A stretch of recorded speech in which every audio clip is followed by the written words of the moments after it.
Hello all CA foundation students. Continue करते हैं module के क्वेश्चंस के साथ। चैप्टर नंबर 8 यूनिट नंबर 2 के साथ स्टार्ट कर रहे हैं। पहला क्वेश्चन है मॉड्यूल का।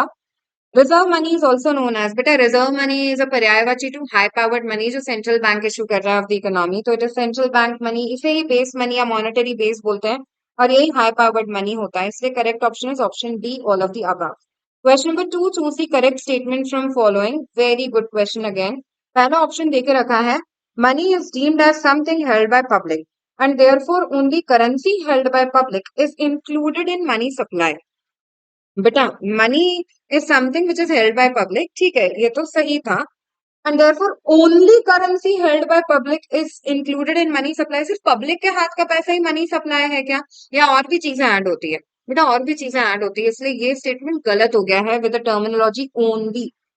बी ऑप्शन है, money is deemed as something held by public and therefore interbank deposits are included in money supply. नहीं नहीं नहीं, इंटरबैंक डिपॉजिट्स नहीं इंक्लूड होते हैं in money supply. They are excluded from calculation of money supply. हमने M1 M2 के formula discuss करते वक्त पढ़ा था। सी ऑप्शन देके रखा है, since interbank deposits are not held by public, therefore interbank deposits are excluded from money supply। Option C बिल्कुल सही है। इंटरबैंक डिपॉजिट्स को हम मनी सप्लाई में ऐड नहीं करते हैं। क्वेश्चन नंबर 3 है, reserve money is composed of. Reserve money कैसे कैलकुलेट होगा? Option A, currency in circulation, demand deposits of banks and other deposits with RBI. बेटा ये तो M1 का फॉर्मूला है। रिजर्व मनी कैसे निकालते हैं? Currency in circulation, bankers deposits with RBI and other deposits with RBI. B option बिल्कुल सही है। ये तुमको समरी के पॉइंट्स में देके रखा है, मेन कंटेंट में कुछ चीजें मिसिंग है, लेकिन यू कैन सी और reserve money NM1 NM2 NM3 इन सब के फॉर्मूले देके रखे हैं।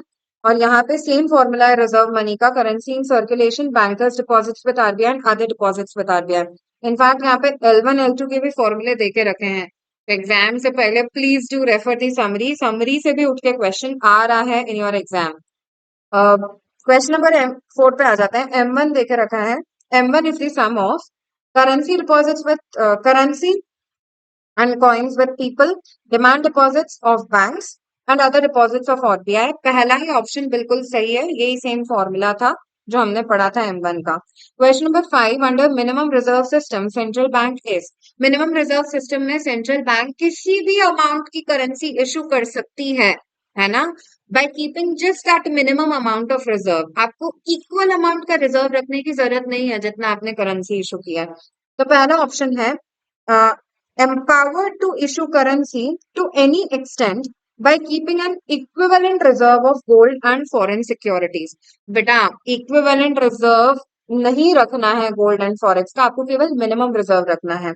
ऑप्शन बी है, empowered to issue currency to any extent by keeping only certain minimum reserve of gold and foreign securities। Option B बिल्कुल सही है। Question number 6, the primary source of money supply in all the countries is। बेटा ध्यान रखना, सारी countries में primary source of money supply पूछा है, सिर्फ इंडिया का नहीं पूछा। तो रिजर्व बैंक ऑफ इंडिया पे टिक करके नहीं आना है।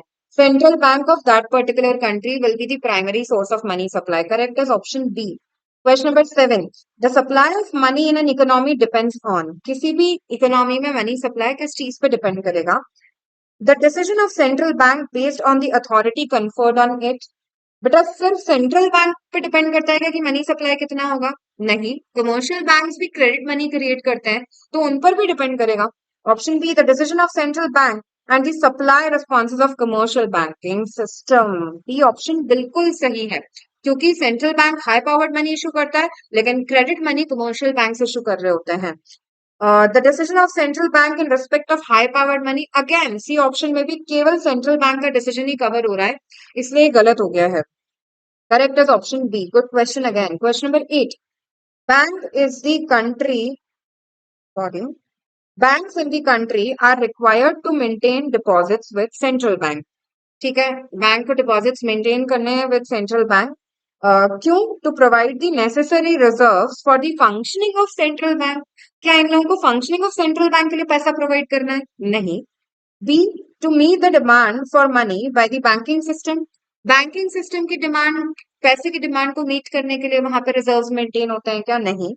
To meet the central bank prescribed reserve requirements and meet settlement obligation. C option बिल्कुल सही है। सेंट्रल बैंक की मिनिमम रिजर्व रिक्वायरमेंट्स को मीट करने के लिए सेंट्रल बैंक पैसे डिमांड करती है from banks. Okay, option C बिल्कुल सही है। This is also good question. Question number 9 देके रखा है, if the behaviour of public and commercial banks is constant. बेटा कमर्शियल बैंक और पब्लिक के बिहेवियर के अलावा एक और जिसका बिहेवियर अफेक्ट करेगा मनी सप्लाई, वो है central bank of the country. Okay, मतलब हाई पावर्ड मनी जो वो इशू कर रही है। अगर इन दोनों का बिहेवियर कांस्टेंट रखा जाए तो जितना ज्यादा हाई पावर्ड मनी होगा इन द इकोनॉमी, उतना ज्यादा मनी सप्लाई बढ़ेगा। The total supply of nominal money in the economy will vary directly with the supply of nominal high-powered money issued by central bank. पहला ही option बिल्कुल सही है। Question number 10.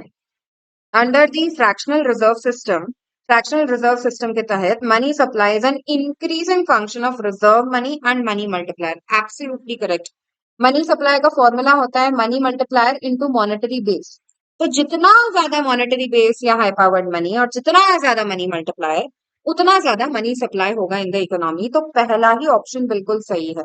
Okay, question number 11, money multiplier and the money supply are positively related to excess reserve ratio, negatively related to excess reserve ratio. बेटा negative relation होता है। जितना ज्यादा excess reserve ratio, जितना ज्यादा reserve ratio, required reserve ratio, जितना ज्यादा currency deposit ratio, उतना ही कम मनी मल्टीप्लायर का वैल्यू, और जितना कम मनी मल्टीप्लायर उतना कम money supply. That is what the relation we established. तो ऑप्शन बी सही है। Question number 12, currency ratio represents. Currency ratio मतलब कितना कैश इन कैश फॉर्म में पैसा रखती है public divided by deposits with banks. Okay, तो basically it is about saving habit of people. Public का बिहेवियर डिसाइड करते हैं इससे हम। Correct option would be option C, ये रिप्रेजेंट करता है behaviour of public. Question number 13, the size of money multiplier is determined by currency ratio, required reserve ratio, excess reserve ratio, all of the above यार। जितना ज्यादा excess reserve ratio, required reserve ratio, currency deposit ratio, उतना कम value होगा money multiplier का। तीनों ही decide करते हैं money multiplier. Question number 14, dash tells us how much new money will be created by the banking system for a given increase in the high powered money. जितना high powered money issue हो रहा है in the economy, उसकी वजह से banking system कितना नया money create कर पाएंगी। बेटा ये किससे डिसाइड होता है? मल्टीप्लायर से डिसाइड होता है। Correct option would be option C, credit multiplier. ठीक है, the money multiplier will be large. Money multiplier का वैल्यू बड़ा कब होगा यार? जब excess reserve ratio, required reserve ratio and currency deposit ratio ये तीनों होंगे कम, तब मनी मल्टीप्लायर की वैल्यू ज्यादा होगी। तो correct option would be option C, for lower currency, lower required reserve and lower excess reserve ratio. जितना ये कम होंगे उतना मनी मल्टीप्लायर बड़ा होगा।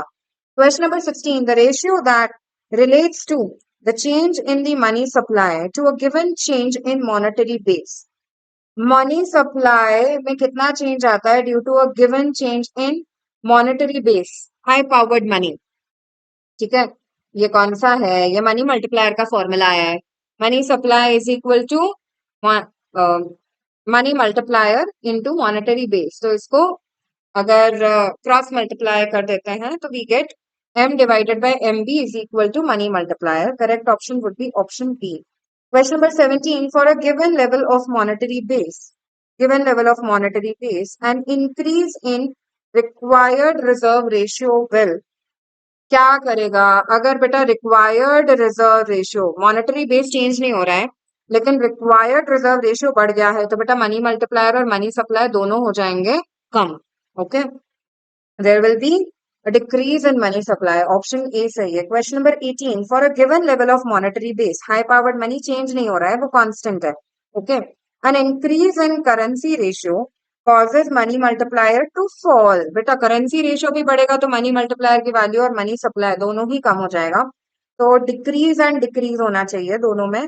Correct option would be option C. Question number 19, if commercial banks reduce their holdings of excess reserve, अगर excess reserve कम हो जाएंगे तो बताओ मनी सप्लाई क्या हो जाएगा? मनी सप्लाई बढ़ जाएगा।